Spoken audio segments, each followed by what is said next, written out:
Some truck talk. Is that what you call it? What's up? It's Keith Kalfas, landscaping employee trap. Here, just finishing a landscape job and actually driving home.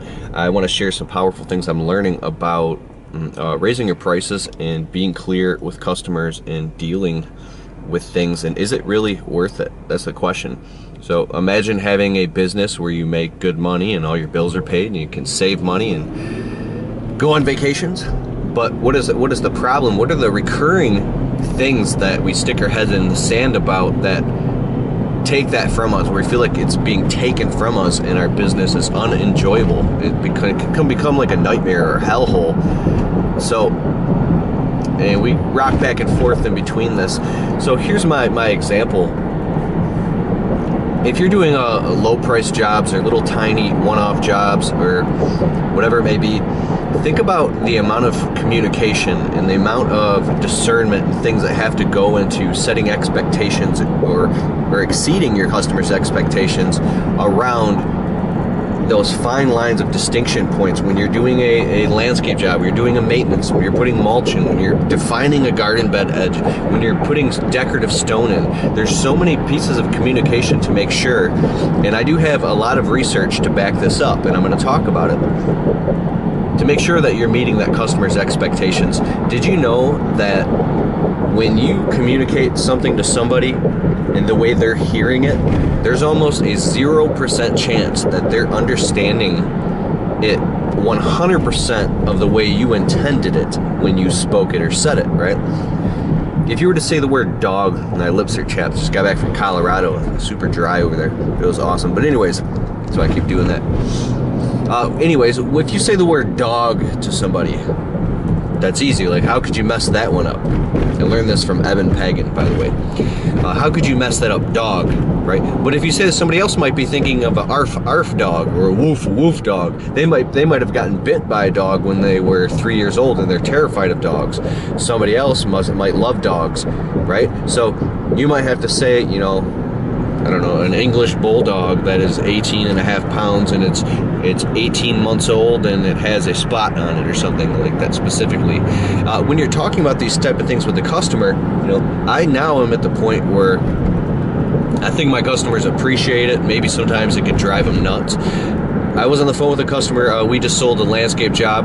We had to push it back 5 weeks because they're getting concrete done first. And I said, I'm going to be honest. I think that the concrete should go first and then the landscaping because of the order and sequence. I don't want them to be messing up our work. What we're doing is going to be the icing on the cake. And I said, and there's one other thing, Bob. You know, we're doing this part of the landscape, but I just want to be clear with you. I want to say again, because it's this little splinter that I don't want it to come back and bite us. I just want to make sure when we do this, it's going to cause this to happen. And I can see that there's a little bit of overlap in our communication, and I want to make sure we can nail this down, but we can't tell until we do it. He says, okay. So I said, well, it causes a percentage point. And at this point, they're like, okay, you know, I can also back up with what I'm saying. Well, there's a guy I know who's been in the business 20 years. He says that's when you get to the point when you start saying, you know, we will pull weeds down to 2 inches, 1 inch from the thing. Like you start saying things so clearly defined in your contract that it's almost weird or insane. And it is all insane. But the more times you try to say we'll cross the bridge when we get there, the more times you try to like sneak through and hope you don't get bit. The more you do businesses, the more you're going to be, you know, just quick thing real quick. The things I'm talking about are not popular to talk about. This is not entertaining. This does not get a lot of views. This type of talk is very boring to a lot of people. But to the people specifically who are going through and can understand exactly what I'm talking about, they go, oh, man, nobody ever talks about this stuff, but it's such a bitch to get through it, to talk it all out, because you got to talk it out in order to actually go aha, to get that aha, which can now move you to the next level, which is saying I have to pay the price now, because you pay now or you pay later. If you pay now and you stop the customer and you say, wait a second, there's one little thing that we weren't clear on that we just browsed over, let's back up. This right here is going to cause this to happen, and you work that, massage that that unclarity until it's clear with the customer, or at least to a point where you can agree to make a compromise that when you get to there, then you'll put the ball in their court so they can make the decision. Always putting the ball in the customer's court, and then holding them accountable as well as saying, hey, when we get to, we can get to A to B, but when we get from B to C, I'm gonna need you to make a decision because, I don't have a crystal ball, blah, blah, blah. Now, if they're professional people, they'll get it and they'll appreciate it. And if they get irritated or annoyed, then I don't know. And then I'll move on past that point. So, because when you're unclear with the customer, even when you think, now, do you have that amount of time to be that clear with all customers all the time? No, you don't have all that time in the world to be clarified with every little thing. I just made a mistake with a customer who's a client of mine, a very good client. They have a common area on the outside of their fence from around the foundation garden beds of their house. We did a spring cleanup, and I threw in an extra $100 to spring clean up the outside of the fence. It does not include this common area, which they've always separated it from ever since I've been working for them. They do the common area every third time they do maintenance. They keep the inside around the house beautiful. So in the quote, I didn't mention anything about weeding out the garden beds. That's not part of a spring cleanup, never was. But their previous company used to throw in weeding when they would do a spring cleanup, so the customer thinks that a spring cleanup includes pulling all the weeds. I've never heard of that, but it's not their fault. That's just what their expectation was. So I didn't put it in there. I'm not going to put in my contract, just to be clear, a spring cleanup, and I did put spring cleanup consists of blowing out all garden beds, sticks, leaves, and debris, hand raking all turf areas, and removing debris. It would say weeding, right? You don't want to say, just to be clear, spring cleanup does not include pulling of weed, does not include this, does not include, because you'd have like a 20-page contract, and that's why there are 20-page contracts, to clarify all these things. So when you sign on that line, you're accountable because you signed on that line. So to get back to what I was saying, the customer was like, hey, what the heck? How come there's a little bit of mulch on it, but you didn't mulch all those beds? Well, I'm thinking, well, there's no way that, this amount of mulch could have covered that anyways, and I thought you guys would think that, but I didn't say that. I said, well, depending on the volume of the mulch product, whether it's mulch chips, mulch bark, or if it's a lower grade double shredded hardwood mulch and there's more sediment or volume to the mulch, 1 yard of mulch can cover between 100 and 140 square feet at 2 inches. Okay, or a Walmart parking space at 2 inches. This is a long ass video. Let me pull over. So, this many yards has covered the foundation garden beds at a good thick 2 inches, like you suggested, and the landscape supplier was a little bit generous with the mulch. We had some left over, so we started putting some in the back garden beds by the bushes, and we ran out.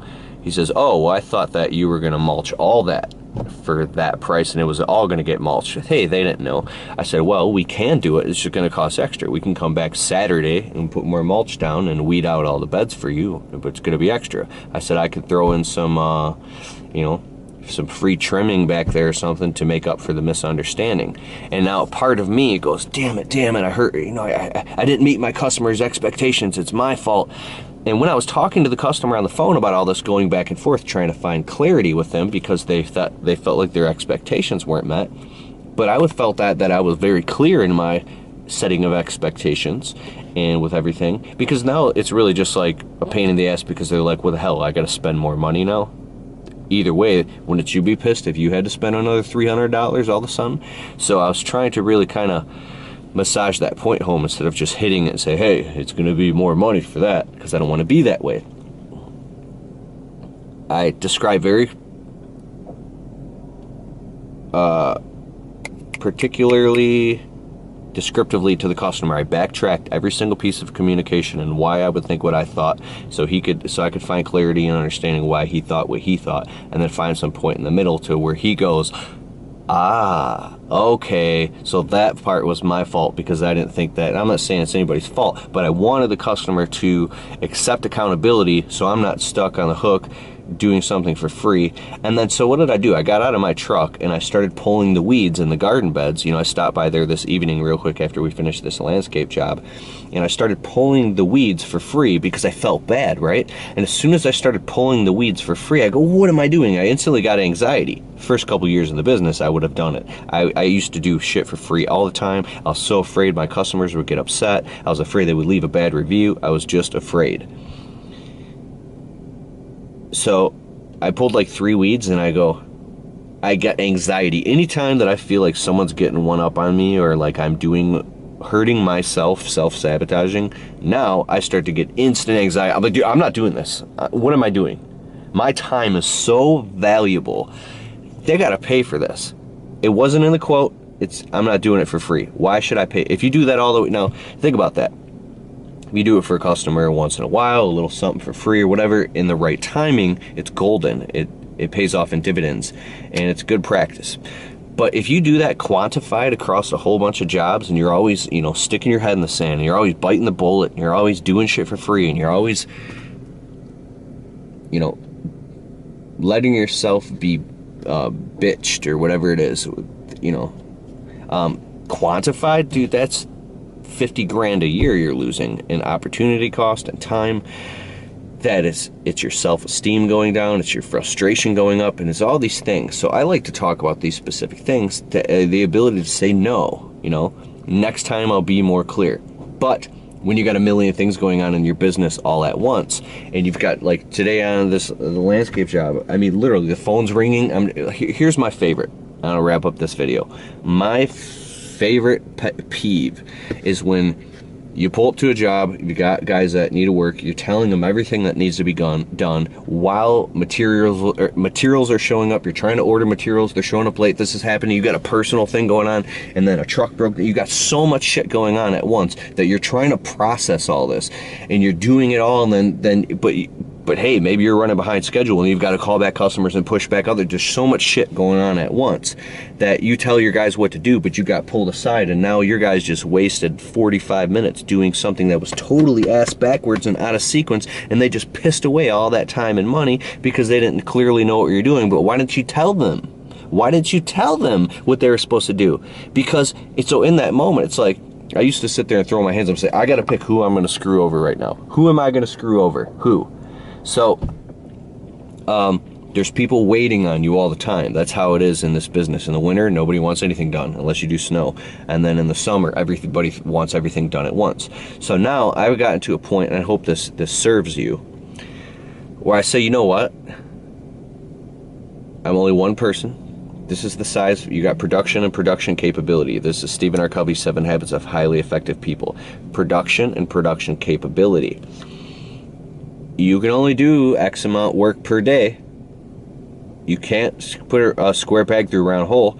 So the more upfront you are with your clarity, and the more upfront you are with the job description, and the more you communicate with the customer, and the more you raise the price and do just a little bit bigger dollar jobs, instead of pissing your time away doing these little tiny, you're running around chasing field mice, and all that communication and all that crap and expectations and mess ups is costing you time. There's only so many times you can slip through the cracks.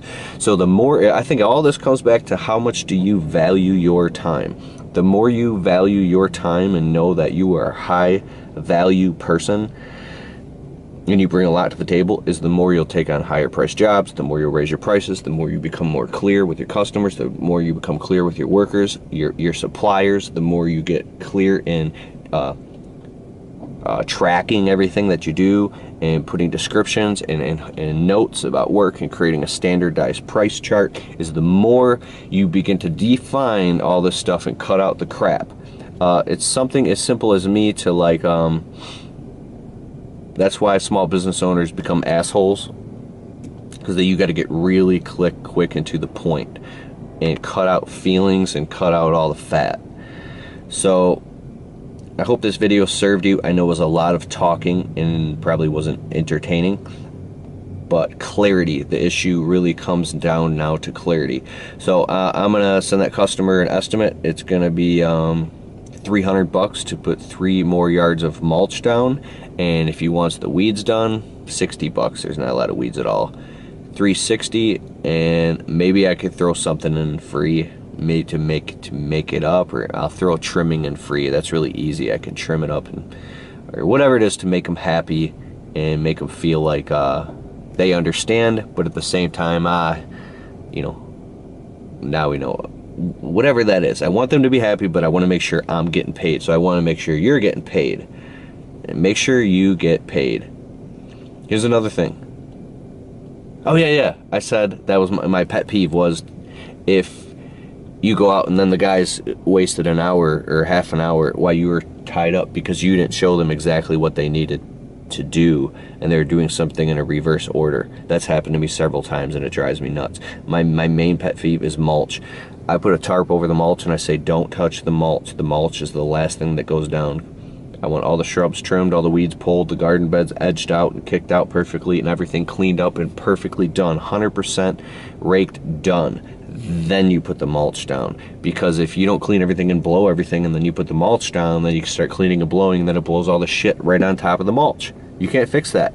It's always like this mentality that's like, it's a lazy mentality inside of all of us that just wants to get the job done, so we start skipping steps. But I've learned that it's like a choo-choo train. Things can't be skipped. You have to do things in a proper order and sequence, because you're only screwing yourself over. If you don't do things in the proper order and sequence and do it all right, and you're only one person, and you skip these steps, you're gonna have to go back and fix those steps, which is, so find the one domino that knocks over all the other dominoes, and that one domino is a really clarity. There you go. And also, if you raise your prices, you can cut out fat. So I've said no way more times than ever before. It's almost kind of scary. I don't give a shit. If you're losing your sanity and becoming a miserable person over your business, oh, here's another thing, growing your business.